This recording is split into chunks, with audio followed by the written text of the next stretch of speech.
So welcome. I know it's a very difficult time in Afghanistan. So I'm glad you're here, and I look forward to answering all your questions. Sir मेरा नाम सलमान जावेद है और मैं पाक Afghan youth forum को look after कर रहा हूँ और पर्पज़ इसका ये था कि पब्लिक डिप्लोमेसी की डोमेन के अंदर हम लोग इंटरेक्ट करना शुरू करें लोगों के साथ और उसके अंदर हमने एक मीडिया कॉरिडोर जो है उसको हमने इस्टेब्लिश करने की कोशिश की थी जिसके अंदर हम मीडिया फ्रेटर्निटी जो है दोनों साइड की उसको इंटरेक्ट कराने की कोशिश करें। तो पिछले 11 महीने में हमने 3 मीडिया इंटरेक्शंस की हैं, this is the third one. और इसके अंदर अब हम अफ़गानिस्तान से जो उनके टॉप टियर के और सेकंड टियर के जो जर्नलिस्ट हैं उनको यहाँ लाने में कामयाब हुए हैं। Thank you, sir, for your time. My name is Muhammad Ibrahim Muman, and I'm sports journalist. معنا از احسان الله حاکم د افغانستان راغلم د خبریالان ډله کې د کابل نیوز تلویزیون د خبر منیجر یم. Salam. My name is Ali Akmal. I am a journalist in Afghanistan, and good to see you. Assalamu alaikum. My name is Farid Azim. I am the director of Afghan Cinema Association. Assalamu alaikum. My name is Irfanullah, and I represent business community, and I'm industrialist in Kabul. Assalamu alaikum, sir. My name is Dr. Salma Malik. I am a teacher at Quaid-e-Azam University, Islamabad. I'm part of the mentor group of the PYF. Assalamu alaikum ji. I am Dr. Shabana Fiaz. I am heading the Defense and Strategic Studies Department, Quaid-e-Azam University, and I'm also part of the Pak Afghan group. Assalamu alaikum, sir. My name is Shahid Khan. I'm the member of the Pak Afghan Youth Forum, and I'm coordinator for the Afghanistan at Pak Afghan Youth Forum. Assalamu alaikum, sir. I'm Reema Shaukat, and I am part of Pak Afghan Youth Forum. I am looking after the media and outreach in Pakistan for Pak Afghan Youth Forum. Assalamu alaikum. My name is Guftago Siddiqui. I am director of Zandu in Afghanistan. Assalamu alaikum. My name is Asad Kosha. I am the chief editor of Kabul now. Assalamu alaikum. My name is Zahra Siddiqui. I am presenter for Ariana News TV. Assalamu alaikum. Zmanum Freidundi, the Tulu News Khabariyalum. Thank you for having us. It's an honor to be here. I'm Shahrzad Kufi. I am director of a non-for-profit organization in Afghanistan. I'm also a coordinator with the Pakistan-Afghanistan Youth Forum. Assalamu alaikum. Mirwais Nuri, I'm an Afghan journalist the Afghanistan New Bansatgun Madwati Masul. Okay ji. कौन questions करेगा? One question is that this is injected in Afghanistan, in the people of Afghanistan, that India and Pakistan are part of the problems in Afghanistan. So have you ever tried this president or government of these 3 countries to sit together? I haven't seen anything like this. We have bilateral visits, but I didn't see any trilateral meeting India, Pakistan, and Afghanistan. And my second question is about sports. You are iconic in the region. There is any plan of sports activities from Pakistan side in Afghanistan, because you have implemented so many projects in Afghanistan, but nothing about sports yet? The issue with India, the problem we face with India is that on the 5th August 2019, India unilaterally discarded the United Nations Security Council resolution and took away the statehood of Kashmir. Now, in 1948, there were 2 resolutions that the people of Kashmir, through a plebiscite, they would decide whether they want to be part of India or Pakistan. Since that right was not given to them, the people of Kashmir have since then struggled to get that right, and Pakistan has backed them. But on 5th August 2019, India took away that statehood, that special status of Kashmir. So from then onwards, Pakistan has broken off all diplomatic relationship with India. And unfortunately, until they restore that statehood, we cannot really have a trilateral talk, which means India, Pakistan, and Afghanistan. I have been to Afghanistan. I have good relationship with President Ghani, and our own relationship has been very good, except that recently there have been statements from Afghanistan which basically accuse Pakistan of what is happening there. And it's very unfortunate because we feel that no country has tried harder than Pakistan to force the Taliban to get on the dialogue table, first with the Americans, and then trying to get them on a dialogue table with the Afghan government. But no country has tried as hard as we have. And this has been verified by the focal person, the United States focal person, Zalmay Khalilzad. Sports. Frankly, I haven't had time for sports in these last 3 years. There have been so many other issues. But what I can say is that I don't think any country, I know the history of cricketing world, no country in such a short space of time has improved in cricket as Afghanistan. It is, someone who understands cricket, I can tell you this is unheard of. Countries that have reached the status of Afghanistan have been playing cricket for 70 years. The Afghanistan cricketers have basically learned their cricket in the refugee camps here, which is last 40 years, so it's remarkable. تا چی حد میان حکومت ملکی پاکستان و حکومت نظامی پاکستان توافق وجود داره به خاطر از اینکه بارها حکومت ملکی پاکستان از افغانستان حمایت خود اعلام کرده و گفته ما امرایشان همکاری میکنیم ولی در عمل چون این چیز نبوده امی سوال است تشکر. There is a feeling in Afghanistan and unfortunately this feeling is deliberately being perpetuated by India that Pakistan is controlled by the military establishment. All the policies, foreign policies that my government has made have been part of a manifesto. They have been part of a manifesto for the past 25 years. I have, whatever foreign policy I have had has been part of my party's manifesto. So I always believed that there was no military solution in Afghanistan. I always believed that eventually there will have to be a political settlement in Afghanistan. It's exactly what I have been saying for 15 years, what I've been saying since I've been in government for the last 3 years. The Pakistan army fully supports the government. I always wanted to have peace with India. The Pakistan army has fully backed all my initiatives towards India for peace. It's India that refuses to have peace because India today is controlled by the RSS ideology, which is anti-Pakistan and anti-Muslim. And it is shown in what they have done in Kashmir. And if all you have to do is see what happens in India to the Muslims, the cow vigilantes who kill Muslims in the streets never get convicted because they are supposed to have eaten cow. And the suffering which especially Muslims, but also other minorities like Christians, they feel because of this Hinduvta, RSS ideology.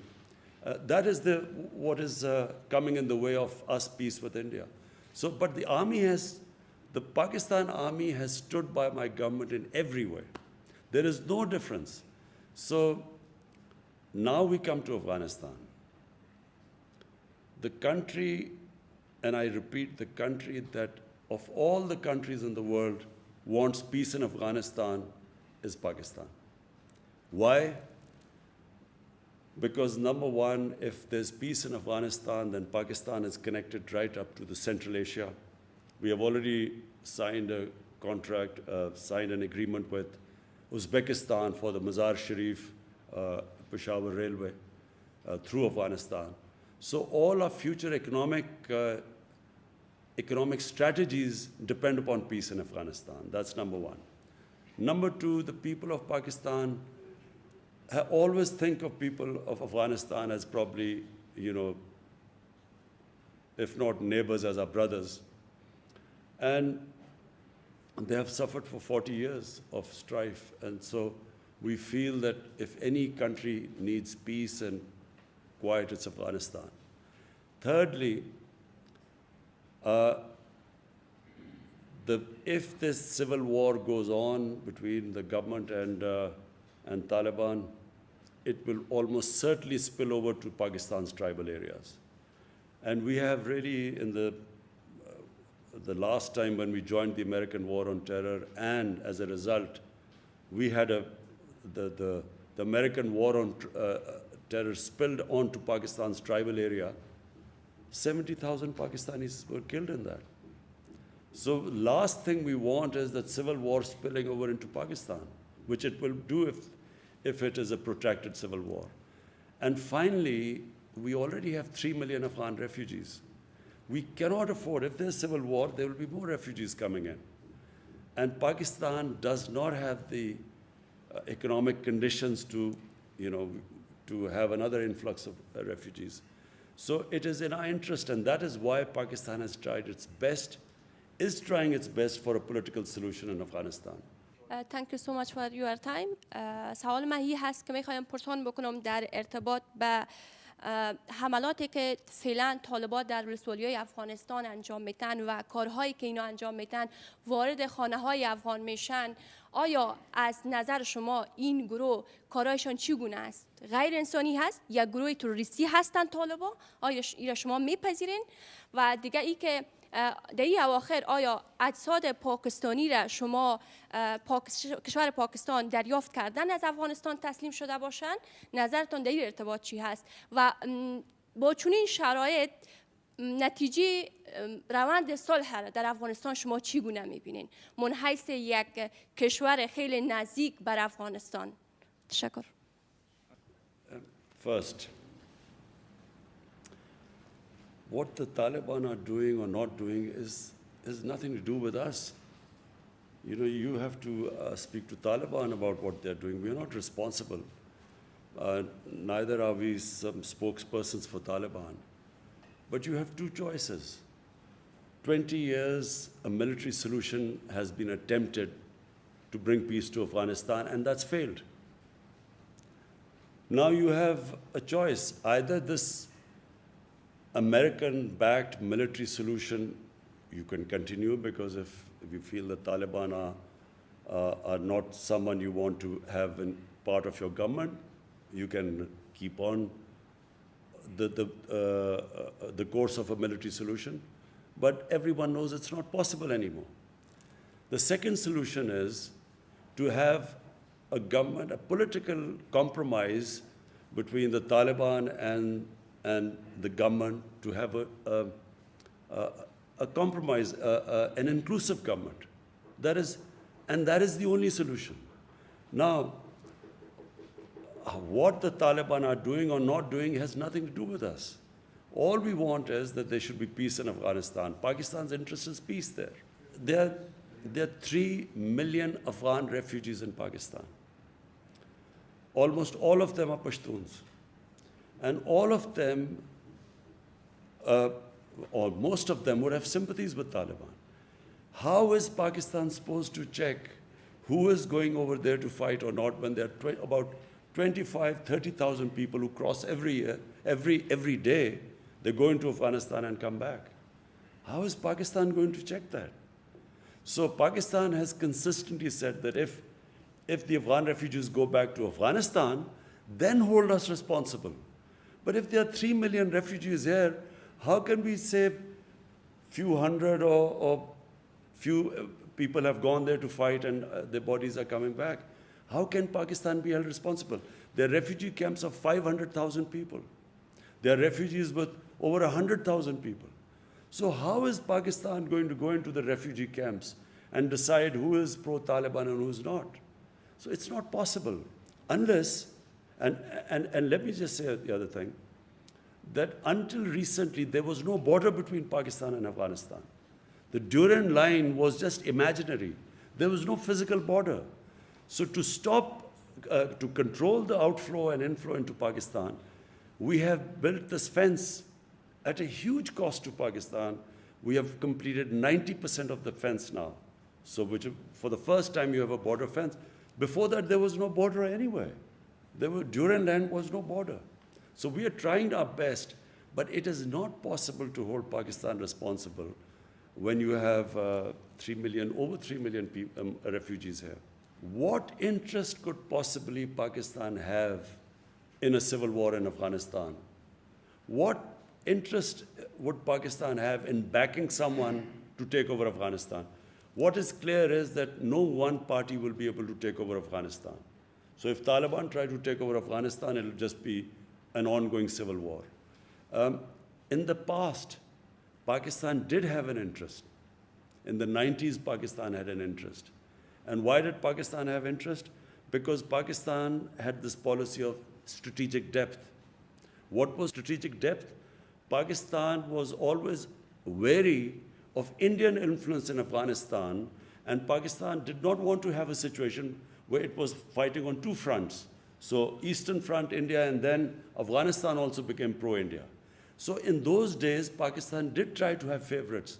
They backed favorites. Now, and especially my government, we believe that Afghanistan can never be controlled from outside. Afghanistan has a history.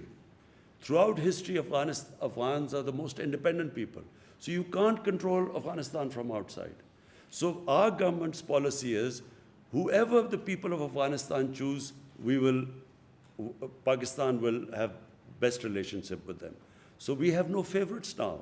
We do not have that old policy of the 90s of strategic depth anymore. زه دوه لاندې پوښتنې لرم. یو تاسو ولسمشر غني سره په ازبکستان کې لیدلی وو او وروسته د هغې د افغانستان او پاکستان اړیکې خرابه شوې. دغه لیدنو کې تاسو څه وویل؟ او بل د سلسله الخیل په اسلام آباد کې برامته شوه. د هغې قضیې په اړه که معلومات ورکړئ چې دغه د چا لخوا اختطاف شوې وه، برامته شوې وه، ولې برامته شوې وه او د څه دلیل له مخې؟ ډېره مننه. First thing is that whatever I'm telling you, I told President Ghani. I told him that Pakistan, President Ghani felt that, we should try and stop the people going across. We told them that we can have a joint, we will have a joint inspection. You tell us where people are crossing, we will take action. We assured him about that. Because we know that all the fighting people, if half of Afghanistan is with Taliban, what would they be doing in Pakistan? They talked about families of Afghans, of Taliban in Pakistan. The question is, should Pakistan put their families in jail? What is Pakistan supposed to do with their families if they're here? And then, if there are few Taliban leaders who have families here, the only leverage we have is because of that. The reason why they actually had talks with the Americans and Pakistan was able to make them have talks with the Americans was because of this leverage. If you put them in jail or if you take action against them, that leverage goes.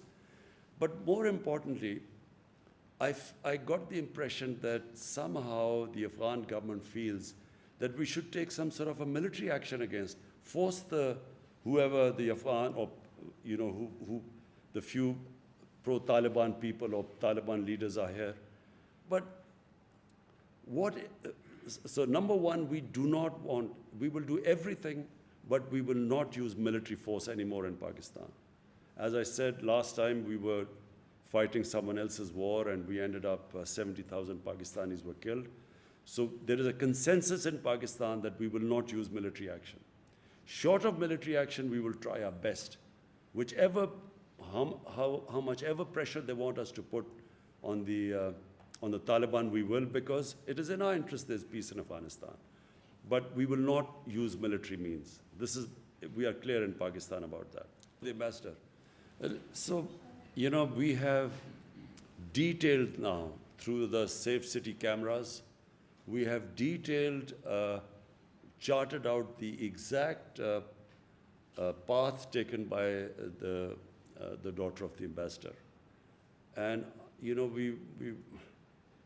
the taxi drivers, the taxis which the ambassador's daughter took, we got through the cameras, we got the numbers of the taxis, we called these people up, they've all been interrogated. They have, so unfortunately the explanation doesn't tally what the ambassador's daughter says and what the cameras show, where she says that she was put in a taxi and taken away and they was beaten up. But there is a picture of that taxi, and she's sitting there, and she's fine. And the driver was called up, and the police officer. So unfortunately, we didn't get the answers because the police has now all the record, charted all the areas where she went, and it doesn't tally with what her accounts are. There's a discrepancy there. And unfortunately, they went back, so we have no way of confirming what happened. But the account of the ambassador's daughter does not tally with all the cameras which show her going into the 3 different taxis. The taxi drivers were interviewed, got into the police station. It does not match there. Sir, Yeah. Afghan government has requested for a team to visit Pakistan for sharing this investigation, and we have conveyed our concurrence for that team to visit next week. So you've heard that there's a team coming from Afghanistan. We will give them all the information they want. We will give them the pictures from the safe city cameras, exactly the movements, and so that they can go and ask the questions to the daughter when they go back. بخیر تشکر از این میکنم که فرصت گذاشتین وقت گذاشتین بر ما. میخوایم سوال داشته باشم در قسمت پروسه صلح افغانستان. این که پاکستان بارها گفته که ما در قسمت پروسه صلح با افغانستان صادق هستیم و همکار هستیم. پس مراکز مشورتی طالبان فعلا در قلمرو پاکستان نشان دهنده چی است؟ تشکر. We have consistently asked the Afghan government to tell us where these shuras are and where the hubs are, supposedly where the Taliban are supposed to be. You know, we kept hearing about this when the Americans were conducting operations. There were drone attacks in the tribal areas. Americans were, killing people through drones. So why didn't they spot this Quetta Shura and so on? Because we've always asked them to tell us where this Quetta Shura and so on. The thing is, if the Taliban meet within the Afghan refugee camps, as I said, one of the refugee camps is over 500,000 people. There's another is 100,000 people and so on. So it's not easy for Pakistan to tell them exactly, who's coming and where. This has been asked over and over again, and let me just, in the end, say one thing. The reason why 150,000 NATO troops, the greatest military machine in the history of mankind, the reason why they did not succeed in Afghanistan has nothing to do with Pakistan. It's exactly what the Americans did in Vietnam. When they failed in Vietnam, they blamed, some insurgents from Cambodia or Laos, and they actually bombed Cambodia and completely destabilized Cambodia. But they still didn't make any difference. We were told at one point that the Taliban main sanctuaries were in North Waziristan. They kept pushing us that we should take action in North Waziristan. Finally, after 4 or 5 years, Pakistan actually took action in North Waziristan. 1 million people were internally displaced from North Waziristan when Pakistan took action. 1 million people were displaced. Some Pakistani soldiers lost their lives. The whole area was cleared. But what difference did it make? This was in 2014. It made no difference at all. Nothing happened. I mean, it's not that suddenly the NATO troops won the war in Afghanistan. Nothing happened. So, this blaming for a flawed strategy, surely the Americans should have started talking to the Taliban from a position of strength. When there are 150,000 NATO troops, that was the time to talk to them. Talking to them when there's an exit date given and when there are a few thousand troops left, how do they expect that Taliban would now compromise? The time to make them compromise or a political settlement was when they were in a position of strength. Half the Afghanistan is in Taliban, and why do they need Pakistan now? که امریکا له تاسو نه غوښتنه وکړي چې د پاکستان له خاورې د افغانستان په خاوره کې پوځي عملیات وکړي، آیا تاسو د پوځي عملیاتو یا هوایي عملیاتو اجازه ورکوئ؟ او دویم سوال، د افغانستان او پاکستان دا روابط چې اوس خراب شوي، د دې عواقب تاسو څنګه ارزوئ؟ Now, my question is that what will the Americans achieve operating from Pakistan, what they could not achieve in 20 years operating from Afghanistan? I don't know. If someone can convince me that suddenly it would make a big difference and there will be peace in Afghanistan by them operating from Pakistan, maybe we would consider it. But what they haven't achieved in 20 years, how do they expect to achieve right now from Pakistan, having bases there? All it will do is, it will involve Pakistan in a conflict which Pakistan has nothing to do with it. So why would we want another conflict on our hands when already when we were fighting the US war on terror, we lost 70,000 people, over $150 billion lost to the economy. Why would we want to get ourselves in another conflict? So that's the reason why Pakistan sees absolutely no reason for them to have bases and operating from within Pakistan. Future relationship with Afghanistan, I see our relations between the two countries will get stronger with every passing year. And the reason is that Afghanistan needs Pakistan, Pakistan needs Afghanistan. No country would benefit more from open borders than Pakistan and Afghanistan, because Pakistan would benefit from access to Central Asian markets. They are emerging markets, they are growing very quickly. There's energy corridor as Afghanistan from Central Asia, so we will gain from it. And Afghanistan, of course, has a huge Pakistani market of 220 million people, and then a port, Gwadar port, and of course, Port Qasim. So it's a mutually beneficial relationship. And people don't realize that Afghanistan was part of Pakistan and India for a long time. And then there was a time when Pakistan, North Pakistan, was part of Afghanistan for 70, 80 years. So there's a strong linkages between the two countries. And I think that once this the situation calms down in Afghanistan, and which we pray it calms down very quickly, then I think we will have probably the best years of our relationship. Normally मैं किसी media का journalist नहीं हूँ, मैं cinema से ताल्लुक़ रखता हूँ, तो इसीलिए हम सोशल में बहुत काम करते हैं। और अल्हम्दुलिल्लाह ये जो रवाबत अभी तक अब ख़राब हो चुका है पॉलिटिक्स से, सोशल पे कोई असर नहीं डाला है। अभी भी हम इधर आ सकते, उधर लोग काम करते हैं पाकिस्तान से। बट मेरे शख्सी एक ही सवाल है, जो जब से मैं पैदा हुआ हूँ, हर बार मुझे ये कहा गया है कि पाकिस्तान के पास एक परेशानी है अफ़गानिस्तान से। फिर मैं यूनिवर्सिटी गया और उधर मेरे को बोला गया कि ये परेशानी दाऊद ख़ान के ज़माने से शुरू हुआ है। मैं ये जानना चाहता हूँ कि ये कौन सा परेशानी है जब इतनी साल ख़त्म नहीं हो रहा है। Thank you.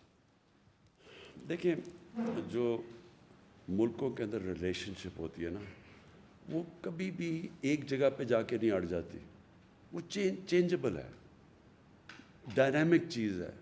एक ऐसी है कि कई दफ़ा शख्सियत दो आ जाती है मुल्क में, रिलेशनशिप बेहतर हो जाती है, और एक शख्सियत कभी ऐसे हेड्स ऑफ स्टेट आते हैं कि उनकी रिलेशनशिप ख़राब हो जाती है। कई दफ़ा इंटरेस्ट बदल जाते हैं, एक मुल्क का एकदम इंटरेस्ट बदल जाता है। लेकिन जो बेसिक चीज़ अफ़गानिस्तान और पाकिस्तान में है वो कि देखिए, एक तारीख़ है, कई 100 साल की तारीख़ है जो ये सारे ख़त्े में इंटरेक्शन था। ये जो पेशावर था ये सेंटर था, काबुल सेंटर होता था, सारे सिल्क रूट थी, ये यहाँ से सारा जाता था हिंदुस्तान, उधर से आते थे, फिर कंदहार से रूट थी मुल्तान के ज़रिए। ये पुरानी ट्रेड रूट्स हैं और पुरानी रिलेशनशिप्स हैं। कितनी अफ़गान फैमिलीज़ वहाँ से आई, पाकिस्तान सेटल हो गई। मेरी सारी माँ और बाप की कबीले सारे अफ़गानिस्तान से आए थे, यहाँ सारे हिंदुस्तान में सेटल हो गए कितने 100 साल पहले। तो ये इंटरेक्शन हमेशा रहा है। इसमें कभी कभी برا وقت آتا ہے. افغانستان کا انٹرسٹ ہو گیا سوویٹ سے, پاکستان کا انٹرسٹ چلا گیا امریکہ کے ساتھ, اس کے اندر ہماری ریلیشن شپ خراب ہو گئی. پھر آئی حکومت افغانستان کا ہندوستان کے ساتھ قریبی ہو گیا, تو ظاہر ہے پاکستان سے خراب ہونی تھی ریلیشن شپ. لیکن لانگ ٹرم ریلیشن شپ, نیچرل ریلیشن شپ ہے ہی پاکستان اور افغانستان کی. اوکے جی, تھینک یو.